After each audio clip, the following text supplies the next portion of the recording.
Hey guys, this is a moment a lot of you have been waiting for. We finally are sending this truck home. It's been a pretty big project that we're real proud of. A lot of first time things on this one. It's a 2018 Access Cab 3rd Gen Tacoma. It went through pretty much everything under the frame went away. We did our Stage 2 Plus on this truck in the front. The plus meaning that this truck got the Curry, the F9 axle housing that we're doing with the billet third member, 9-inch rear diff. But it's a big project, so we're gonna kind of just go from the front to back. I'm gonna cover all the details the best I can, just kind of answer your questions and just kind of go from there. So in the very front, for body armor, we're going with the CBI T3 front bumper. This is an aluminum front bumper. It's got the come up 12.5 RS winch, synthetic line, like we always run. The configuration is usually the same. The Factor 55 Haas fair lead with the Ultra Hook, the Factor 55 Ultra Hook. And I really do like the lines of these for the 3rd gen trucks. A lot of people did ask, with this bar here, does this still work? The sensor in the adaptive cruise control, it does work. It is unaffected by this bar. We did test that out on the highway, it works good. All that works like factory, except obviously the sensors. There's no sensors left in the front bumper. But it's pretty clean. We're not running any lights or anything on this one just yet. CBI skid plates, all the way back, IFS skid plate, transmission, transfer case skid, for all the protection up underneath. For the suspension, like I said, it's the Hour Plus 2 configuration, running the King coilovers, so that's 2 inches wider per side. Up front, running a 35-inch tire. This is a 35-inch Toyo MT, Open Country MT, with a Hutchinson 17 by 8.5 wide wheel. Is the dual beadlock, DOT approved beadlock wheel. Something that we're kind of proud of too is the new fender skirts that we're doing. This is the McNeil Racing +3 fender that we're running on all of our Stage 2 and 3 trucks. We Line-X the molded fender flare itself on here, but what we're doing now is we're kind of doing making our own ABS plastic inner fender skirts, and we're molding those to the inside of the fender, so it's a very clean and factory look. As you can see, the tech screws that are in here holding it, that is the best way we could adhere that to the truck right now and get it all secured right now. We're going to refine this a little bit as we go, but what you're looking at is the first run of this, and it'll be available on all the trucks we're doing with fiberglass. Every truck we do with fiberglass will be getting this, because inside your fender, your air box gets exposed with this, and we don't want that. We want to close it up like the factory did and make it, that serves a very serious purpose of keeping silt and mud and water out of your air box. So that is going to be available starting effectively now, basically. The engine on this truck we left completely stock. There's going to be some things coming in the future that he's going to want to do, but we left it as it came from the factory. Kind of working our way back, we're running for body armor, we're running the CBI sliders, provides a really nice step. Even though these are bolt-on sliders, I've mentioned before in our other videos, I do like to weld these in. We do weld them in to where we can remove it if we needed to. We can cut around the weld, clean all of that up, we can take it off if we had to. I've found that the bolt-on stuff is nice, but I like to be able to just weld it into place. It's a lot stronger for using a high lift jack to get the truck off the ground. For gear ratio in this, we are running lockers front and rear with a 488 nitro gear. The 35, I know a lot of people talked about the new 529s. It is a great gear, and we'll talk about that later, which is what we're using in our truck. But the way these 3rd gen trucks work, I found that I really do like the 488 with the 35-inch tire. This truck is carrying a little over 1,000 pounds in the bed with this camper, and it does amazing on the highway. It does amazing everywhere, but it does really well on the highway, and that's kind of where you're going to feel that gear ratio. Coming back up here, we're going to talk about the roof a little bit. We're kind of trying to respond to a lot of comments we get on Instagram and Facebook and stuff. Yes, there is a gap from the roof to the bottom side of this camper. There's a couple reasons for that. There's a table under here. Alucab makes a table that slides right in here, a nice aluminum table, so this track is a few inches above the shark fin antenna that comes on these trucks. You can probably lower it a little bit, but they make a wood box or a box that's coming, it'll be available, that can fit underneath all of this and provide really solid storage in front of this. So you're kind of filling this gap. This truck's not quite 100% done. It's done in the phase that we're in right now, but there's room for other equipment that is functional, usable space. So there is a reason for this gap. So everybody can kind of relax about how high this is. That is completely ineffective for weight transfer and everything like that.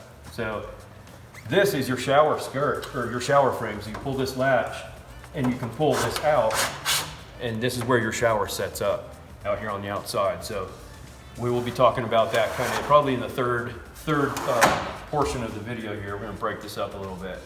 When we do these trucks, you know, with the wider stance up front, the axle that is in this truck is the Curry F9 housing that we get built for us. And it is also 2 inches wider than a stock axle is. So the front is now, with our stage 2, is 2 inches wider per side. The rear axle is also 2 inches wider, wheel mount surface to wheel mount surface. So it tracks perfectly from what the front is. A lot of people don't address that, or they want to talk bad about spacers or whatever. But if you're going to widen the front, why not widen the rear so it tracks correctly? It's been working extremely well for us. We kept the factory drum brakes on this one, but we are running our stage 2 long travel rear, which is a 12-inch travel King smooth body shock with an adjuster on the remote reservoir, and the Total Chaos upper shock mount, which is a larger hoop, and it relocates the bottom of the shock so we can rotate the bottom of the shock up in front of the axle and kind of keep everything out from underneath the axle. This axle gets the Nitro Gear billet 9-inch housing or diff with the 488 gears and the ARB locker. It's a 1330 U-joint converted to a 1350, so instead of running a flange on this like a Toyota does to go to a Ford 9-inch, we can just convert the U-joint and use a factory drive shaft, and that works out really well. This truck does have the custom Alcan springs in it that we run. We don't have to run airbags on this truck because I want the spring to do its job and support the weight that's in the back of this truck. So these springs are probably about 1,200 pounds over stock capacity with about 3 inches of lift. So this truck has effectively a 3-inch lift in the suspension.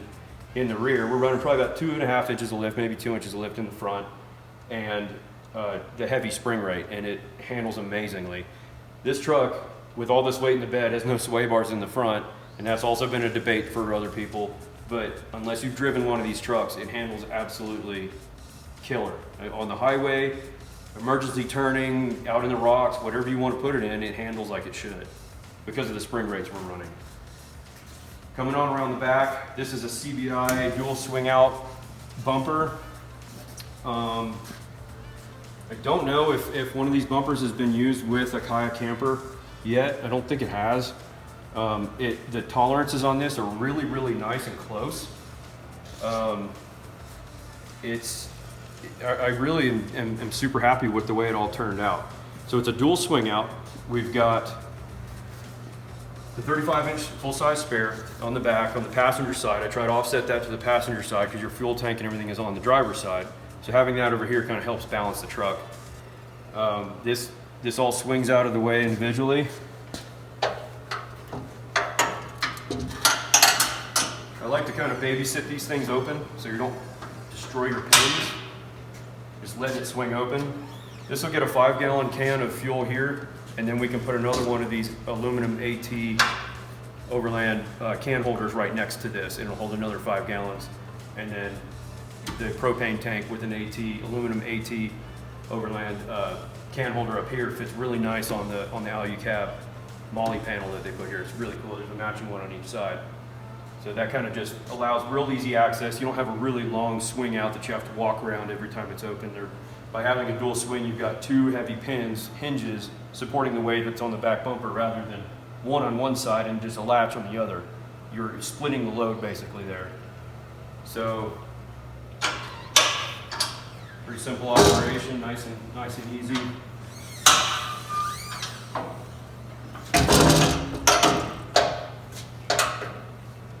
What we're using here is we've got Max Tracks, the original Max Tracks, extremely effective tool for recovery, Leveling a camper, whatever you need to use it for, extremely easy.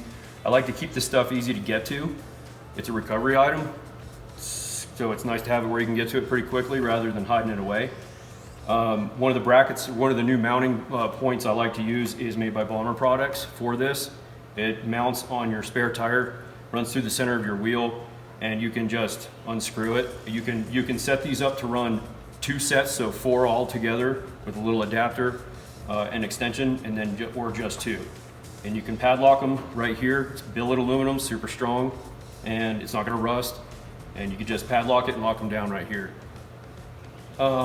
There was quite a bit of drama on Instagram with when we're building these trucks, it's not in its final phase until the end. So we kind of put stuff in place so things don't get forgot. So these got just thrown on here and they were a little too low. And everybody wanted to cry about its ground clearance and how it was going to destroy its departure angle. Well, guess what? It took about 30 seconds to move this up 1 notch, and now it is not below the tire. So we're not going to destroy our departure angle, and everybody can kind of relax. So you can sleep easy at night that we're not going to destroy the departure angle of this truck.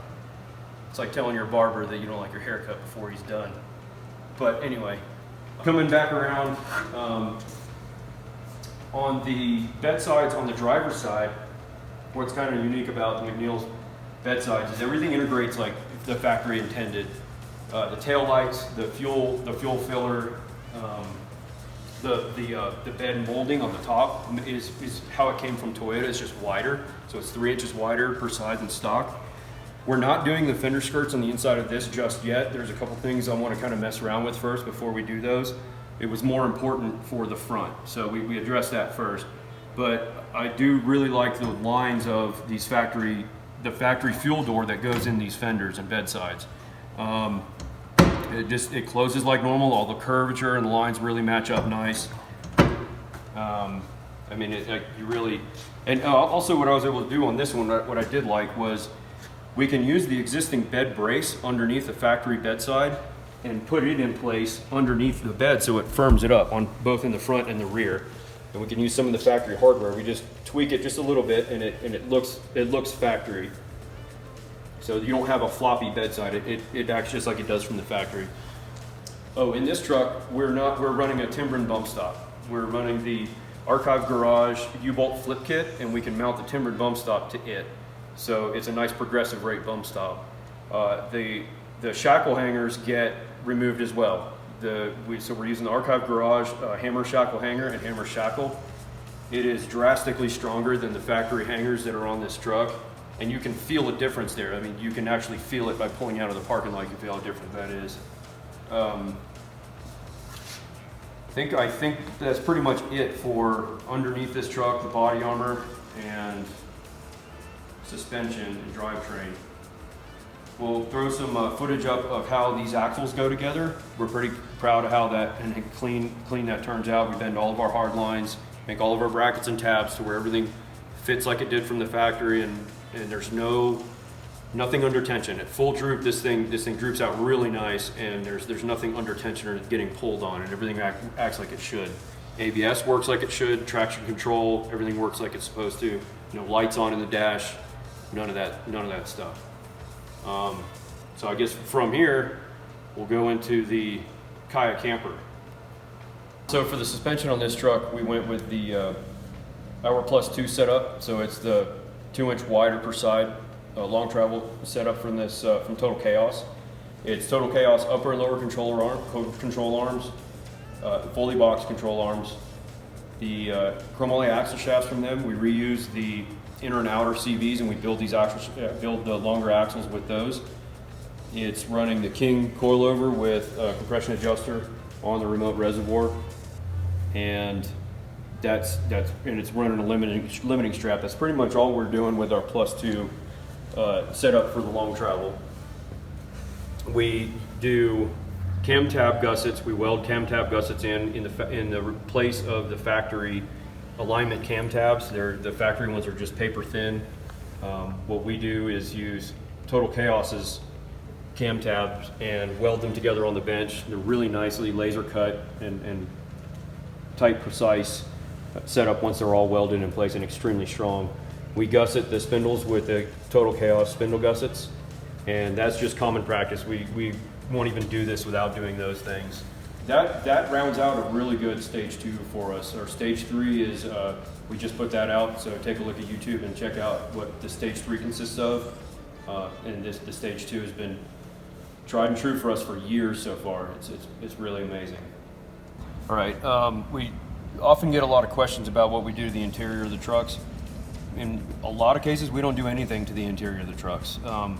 That's kind of a personal space, so it's a workspace for a lot of people, so we don't, they kind of like to take care of that on their own.